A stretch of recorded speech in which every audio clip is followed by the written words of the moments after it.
founder and president of Kids and Country and the author of Standing Up to Goliath. Welcome back to the program, Rebecca Friedrichs. How are you, Rebecca? Hey, it's great to be here. Excuse my scratchy throat. Yeah, no, not a problem. So this is the craziest story I have heard. The NSBA, which you're going to have to explain to me, I know they represent the school boards, but are they kind of like a union? But the NSBA has asked Joe Biden for protection for the school boards from the FBI. And he gave it to them yesterday. Mm-hmm. Tell me about this. Well, this is absolutely disgusting.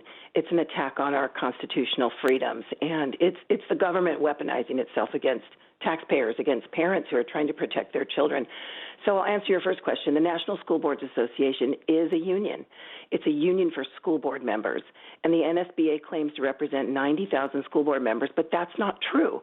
Many board members are coerced into joining this union, and some school districts even pay the fees for membership with our tax dollars. So these school board members are just kind of stuck in there. Every school board member I know who's ever attended an NSBA meeting has been shocked by the leftist agenda that's being pushed. It's exactly that of the teachers' unions. So the teachers' unions and all their pals in the Administrators Association, School Board Association, Library Association, even the PTA, they're all pushing this same radical agenda. And it's no surprise to me at all that the Biden administration is doing the bidding of these unions, because these unions give multiple millions and billions to the candidates who will do their bidding.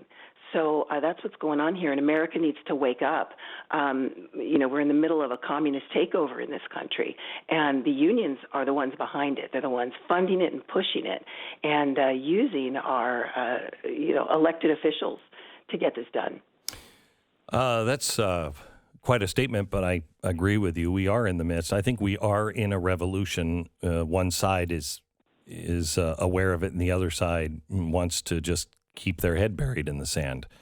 So what does this mean? Merrick yesterday said coordination and partnership with local law enforcement is critical to implementing these measures for the benefit of our nation's nearly 14,000 public school districts. To this end, I'm directing Federal Bureau of Investigation working with each of the United States attorneys to convene meetings with federal, state, local, tribal, and territorial leaders in each federal judicial district within 30 days. These meetings will facilitate the discussions of strategies for addressing these threats. Are school boards getting a lot of threats like that? Or, what's happening? Wow. This is terrifying. In fact, what it is it's gaslighting. So the School Board Association is claiming that parents are doing precisely what the unions and school board associations have been doing to the rest of us for years. So they've been bullying us, these unions, the school board associations. If you're an honest, hardworking school board member, you could easily be chased out of office by a union. If you're a good teacher doing a good job, you're going to be harassed, a good parent. So what's really going on is they have twisted the narrative, and now they have the government, the DOJ, the FBI, these three-letter agencies that have also been corrupted by these very same unions, attacking, claiming they're bringing benefit. No, parents bring benefit to their children.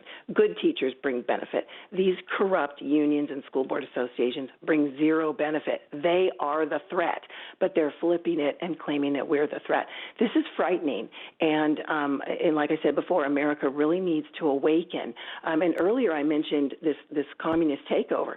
Well, I would just like people to know there were some goals of the Communist Party to take over our country. They were read into our congressional record in 1963, and Goal 17 says, get control of the schools. Use them as transmission belts for socialism and communist propaganda. Soften the curriculum. Get control of the teacher associations. Put the party line in the textbooks.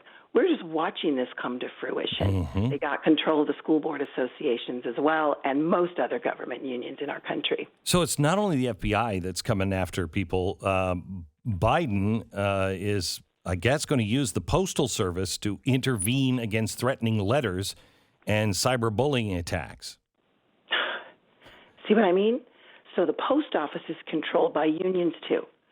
So, okay, let's backdate election paperwork. Let's use the post office to harass people and to deny them of their freedom of speech to send a letter through the postal system.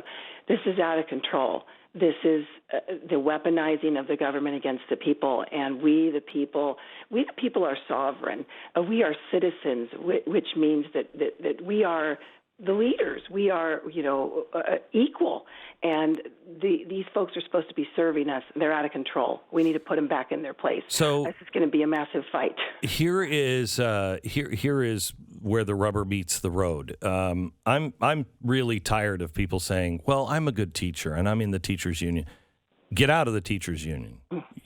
Quit the teachers union. I know that. People want to change it from the inside, and then we'll lose all of our good teachers. Well, if there isn't a group of teachers that rise up and school board members who see this and go, I'm not going to be a part of this. If they don't rise up together, we're going to lose.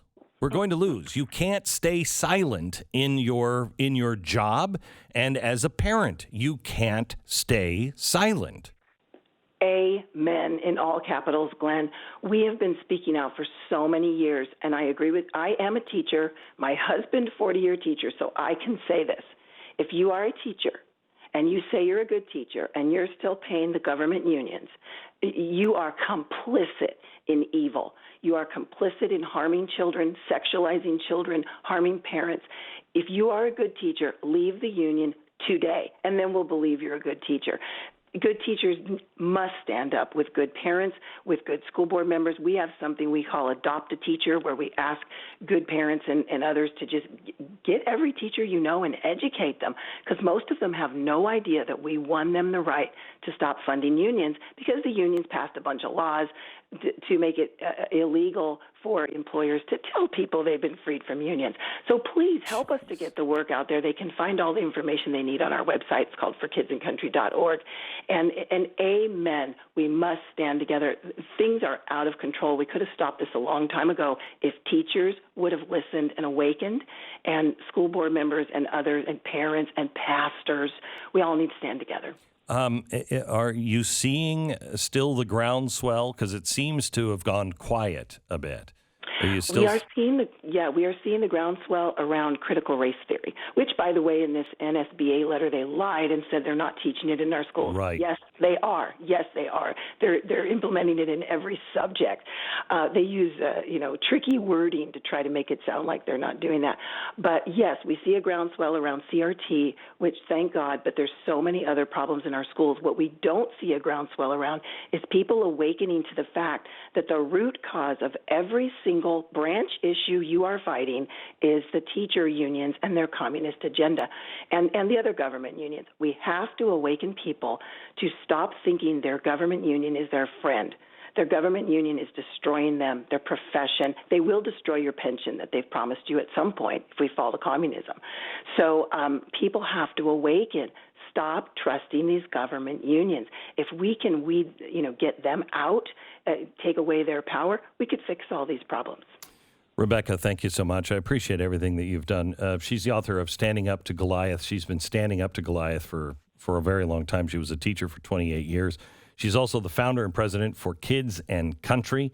You can find her at the website for kidsandcountry.org. If you are somebody that wants to stand up in your community, if you're a parent, you must stand up for your community. Go to forkidsandcountry.org. If you are a teacher and you are one of those teachers who you're like, I am not the bad guy here. As Rebecca said, and I echo, the time for being in bed or 1 foot in each side of the threshold is way gone. You are either in bed with these labor unions and you're contributing to them and you're supporting by just being another number on their sheet. You're either with them and against the parents, or you're with the parents against the unions. But these labor unions have got to be stopped. They are the poison that is in our system. And the FBI now treating parents as terrorists should terrify every single American that said, I'm not doing anything wrong. Why does it matter to me? Because if you don't now agree with what is in your school, you're going to be labeled a terrorist. We must stand together. Rebecca, thank you so much. God bless. Thank you.